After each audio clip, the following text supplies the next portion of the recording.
Hello दोस्तों, कहानियों का दौर चैनल में आपका स्वागत है।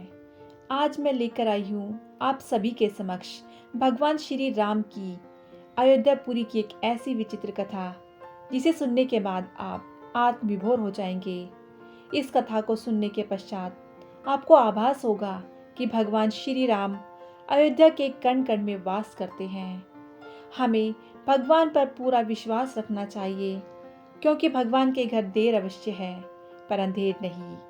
भगवान श्री राम अपने हर भक्त पर अपनी कृपा कैसे करते हैं, ये जानने के लिए पूरी कथा सुनिएगा। तो चलिए कथा शुरू करते हैं।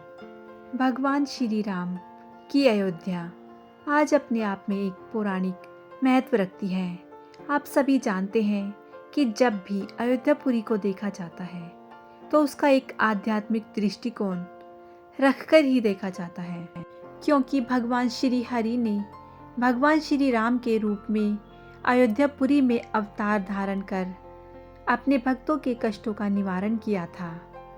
अयोध्यापुरी में बहने वाली नदी को हम सभी गंगा स्वरूपनी सरयू माता के नाम से जानते हैं। उसी अयोध्यापुरी में जब कभी भी आप जाएं तो आप देखेंगे कि वहाँ पर अनेकों अनेक मंदिर विराजमान हैं, जिनमें भगवान श्री हरि राम सहित उनके संपूर्ण परिवार की पूजा अर्चना की जाती है। उन्हीं मंदिरों और आश्रमों में से एक दशरथ महल के नाम से जाना जाता है, जहाँ पर आज भी भगवान श्री राम सहित उनके तीनों भाइयों की पूजा की जाती है। अर्थात भगवान श्री राम सहित उनके तीनों भाइयों का मंदिर माना जाता है। काफ़ी पुरानी बात है, उस मंदिर के एक महंत हुआ करते थे। उन महंत का नाम था श्री राम प्रसाद जी। यह काफ़ी पुरानी बात है और तब अयोध्यापुरी में इतनी भीड़ भी नहीं होती थी। दशरथ महल के कर्ता धर्ता के रूप में वहाँ के महंत श्री राम प्रसाद जी को ही जाना जाता था। दशरथ महल की सबसे बड़ी विशेषता यह थी कि इसमें भगवान श्री राम अपने तीनों भाई और उनकी पत्नियों और सेवक हनुमान जी के साथ विराजमान हैं। दशरथ महल के महंत श्री राम प्रसाद जी और उनके चेले जो भी छोटे मोटे संत थे, वह सभी फक्कड़ संतों के नाम से जाने जाते थे। उन्हें किसी भी चीज़ की लालसा न थी, केवल भगवान की भक्ति में रमे रहते थे और मंदिर के चढ़ावे में जो कुछ मिलता था उसी से उनके जीवन का गुजर बसर होता था। आप सभी को जानकर आश्चर्य होगा कि उस मंदिर में आने वाले चढ़ावे को उस समय के एक अयोध्यापुरी में रहने वाले बनिए के पास भेज दिया जाता था। उस बनिए की एक किराने की दुकान थी। वह बनिया पलटू बनिए के नाम से जाना जाता था। वह बनिया मंदिर से प्राप्त हुए चढ़ावे को स्वीकार करके उसके बदले में कुछ अनाज राशन मंदिर को भिजवाया करता था, जिससे मंदिर में भगवान के भोग सामग्री तैयार होती थी और भक्तों के साथ साथ मंदिर के महंतों को भी प्रसाद प्राप्त होता था। ऐसे ही दिन कटते रहे, परंतु एक समय ऐसा आया जब भगवान ने अपनी लीला रची और मंदिर में कोई भी चढ़ावा चढ़ाने नहीं आया। अर्थात मंदिर में कोई दर्शनार्थी ही नहीं आया, जिसकी वजह से मंदिर में कोई चढ़ावा प्राप्त नहीं हुआ।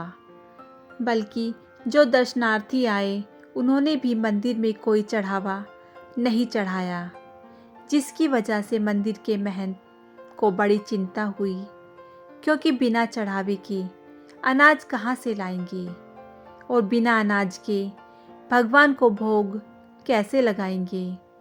भगवान को बिना भोग लगाए उन महंतों को शांति ना पड़ती थी।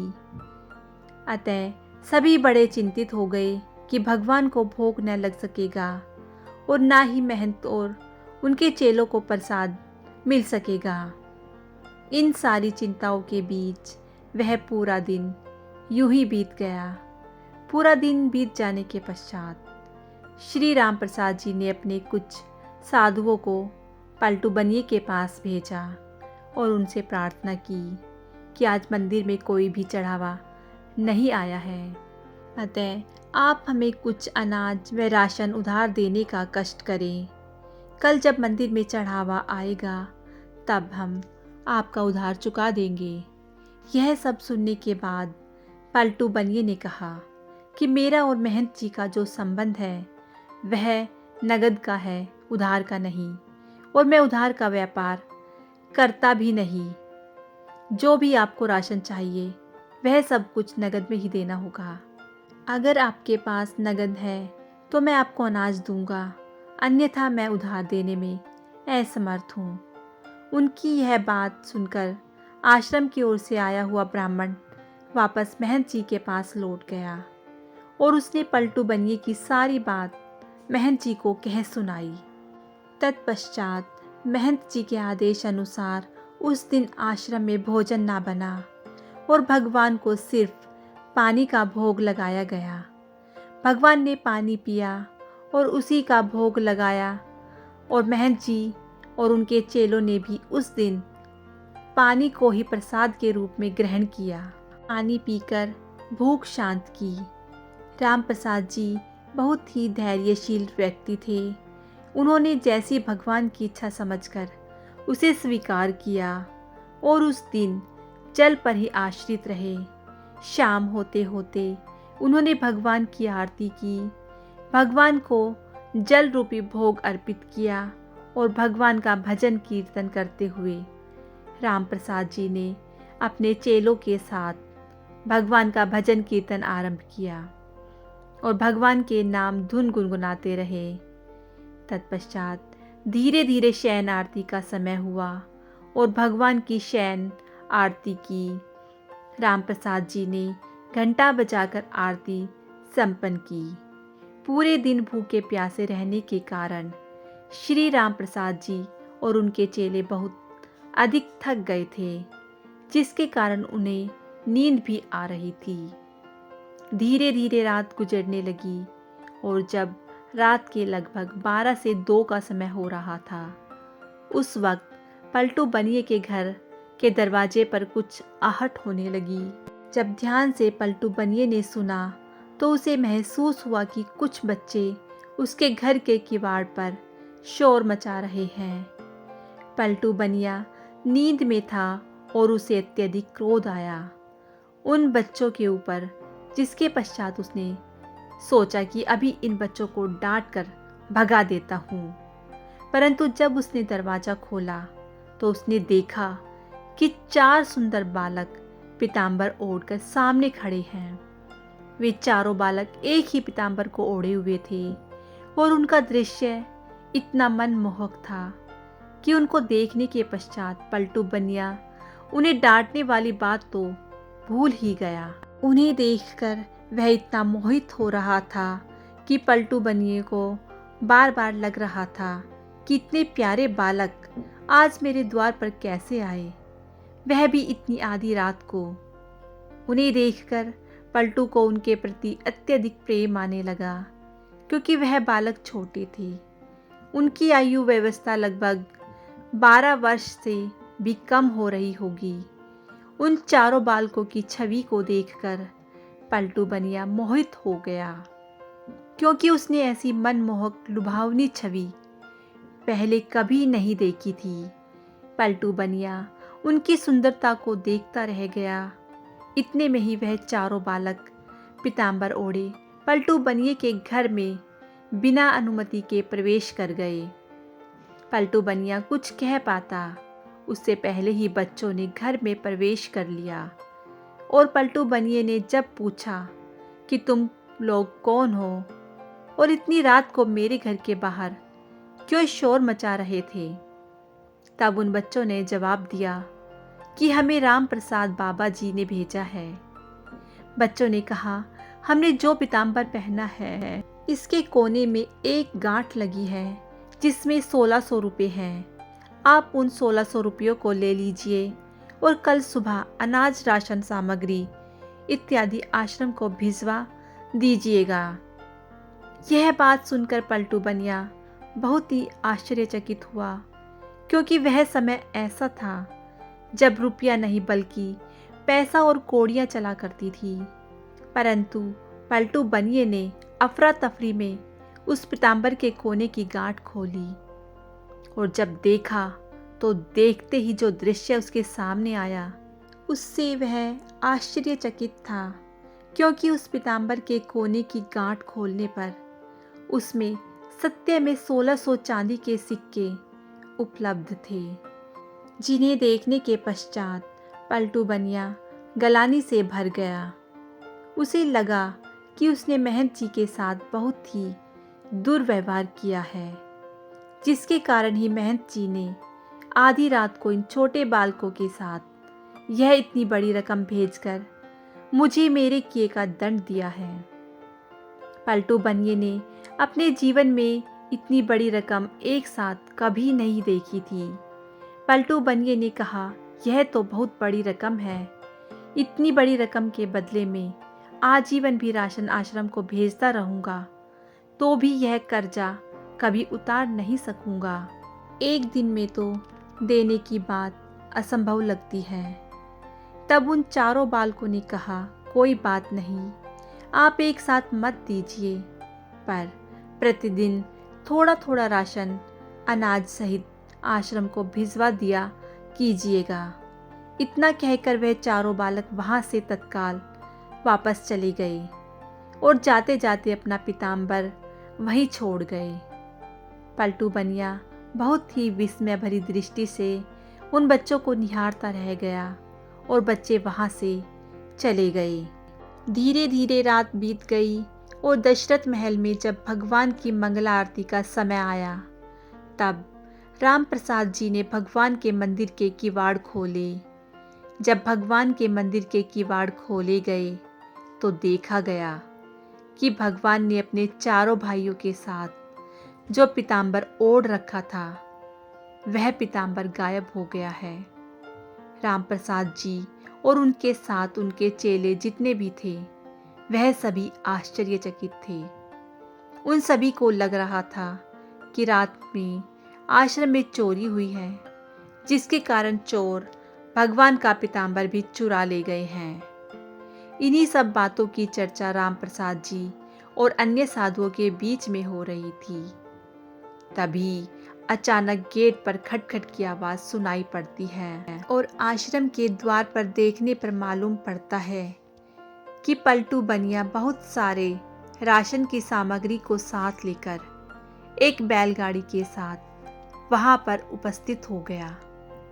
पलटू बनिया शर्म के मारे साहस नहीं जुटा पा रहा था। राम प्रसाद जी का सामना करने के लिए कृतज्ञता के साथ हाथ जोड़े हुए पलटू बनिया आगे बढ़ा और राम प्रसाद जी के चरणों में गिरकर उनसे क्षमा याचना करने लगा। राम प्रसाद जी तो रात को घटित समस्त घटनाओं से अनभिज्ञ थे। उन्हें पता ही नहीं था कि यह किस बात की माफ़ी मांग रहा है। तब पलटू बनिए ने बोला कि महाराज, मैंने कल आपको राशन उधार नहीं दिया। मैंने आपका अपमान किया, जिससे कुपित होकर आपने आधी रात को छोटे छोटे 4 बालकों के साथ मुझे 1600 की बड़ी राशि भिजवाई। मैं अपने कृत्य के लिए आपसे क्षमा प्रार्थी हूँ। पलटू बनिए ने बार बार अपने दुर्व्यवहार के लिए महंत राम प्रसाद जी से क्षमा याचना की और उन्हें वह पीताम्बर लौटा दिया, जो पीताम्बर रात में वह सुंदर बच्चे पलटू बनिए के घर छोड़ गए थे। महंत जी ने कहा, हमने तो किसी बच्चे को तुम्हारे घर नहीं भेजा, परंतु जब उन्होंने पलटू बनिए के द्वारा दिया हुआ वह पीताम्बर देखा, तब उन्हें ज्ञात हुआ कि यह तो वही पीताम्बर है जो हमारे मंदिर में भगवान श्री राम और उनके चारों भाइयों को उड़ाया जाता है। उस पीताम्बर को देखकर महंत श्री राम प्रसाद जी सारी बात समझ गए और चुपचाप बिना कुछ कहे मंदिर की सीढ़ियों पर बैठकर रोने लगे।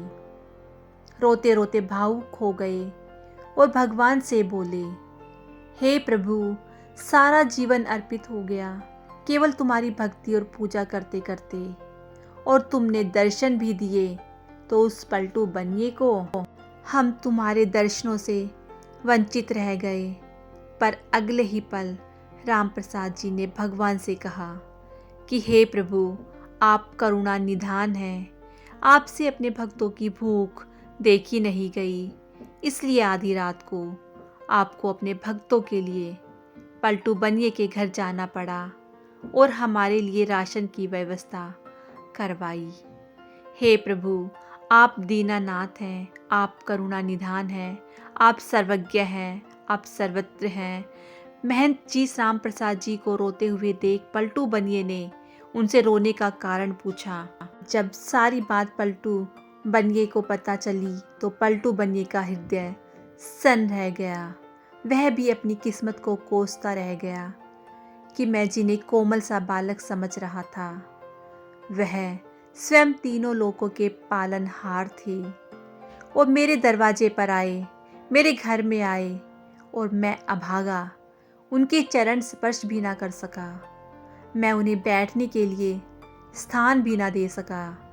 इन सारी बातों की गिलानी करते करते पलटू बनिया फूट फूट कर रोने लगा और राम प्रसाद जी और पलटू बनिया एक दूसरे से अपनी व्यथा कहने लगे। उस दिन की इस घटना के बाद से आश्रम में कभी भी अनाज व राशन की कमी ना रही। पलटू बनिया निरंतर आश्रम को राशन भेजता रहा और एक दिन इस पलटू बनिए को वैराग्य हो गया और वैराग्य धारण करने के पश्चात पलटू बनिया संसार में पलटू दास के नाम से विख्यात हुआ। उस दिन के बाद से श्री राम प्रसाद जी की व्याकुलता इस कदर बढ़ती चली गई कि भगवान के भजन कीर्तन करते करते वह बार बार मूर्छित होकर गिर पड़ते थे। संसार के लिए वह मूर्छित अवस्था उनके भाव विभोर होने के कारण थी, परंतु उस मूर्छित अवस्था में ही भगवान पत्नियों सहित अपने भाइयों के साथ महंत श्री रामदास जी को दर्शन दिया करते थे और उनकी इच्छाओं को पूर्ण करते थे। महंत श्री राम प्रसाद जी के समय के बाद से आज तक दशरथ महल में कभी भी राशन की कमी नहीं रही। आज भी वहाँ निरंतर भगवान को भोग लगता है और अनेकों अनेक भक्त प्रसाद पाते हैं। आज भी दशरथ महल में भगवान श्री राम अपने तीनों भाइयों सहित पत्नियों के साथ विराजते हैं और भक्तों को दर्शन देकर उनका कल्याण करते हैं। दोस्तों, भगवान की इच्छा के विरुद्ध तो संसार में एक पत्ता भी नहीं हिलता। हम सभी यह जानते हैं, परंतु जानते हुए भी अपने जीवन में भगवान के प्रति अविश्वास रखते हैं, उन पर अपनी आस्था दृढ़ नहीं रखते। भगवान इन छोटी छोटी लीलाओं से यह बताने का प्रयास करते हैं कि मैं तुम सबके समक्ष, तुम सबके भीतर ही निवास करता हूँ, तुम सबके पल पल की खबर रखता हूँ। तुम मुझे जैसा मानोगे, तुम मुझे जैसा प्रेम करोगे, तुम मुझे जैसा ध्याओगे, मैं भी तुम्हें वैसा ही ध्याऊंगा, वैसा ही प्रेम करूंगा, वैसे ही तुम्हारी देखभाल करूंगा। हम सभी को भगवान की शक्तियों पर पूर्ण विश्वास करते हुए अपनी भक्ति को और भी दृढ़ संकल्प करके भगवान के प्रति अपने संपूर्ण जीवन को समर्पित करना चाहिए। तो दोस्तों, कैसी लगी आपको भगवान श्री राम की अपने भक्तों पर कृपा की ये कथा? अगर आपको ये कथा अच्छी लगी हो तो कमेंट में जय श्री राम ज़रूर लिखिएगा। भगवान श्री राम की इस कथा को लाइक कीजिएगा, शेयर कीजिएगा और मेरे चैनल को सब्सक्राइब करना बिल्कुल ना भूलिएगा।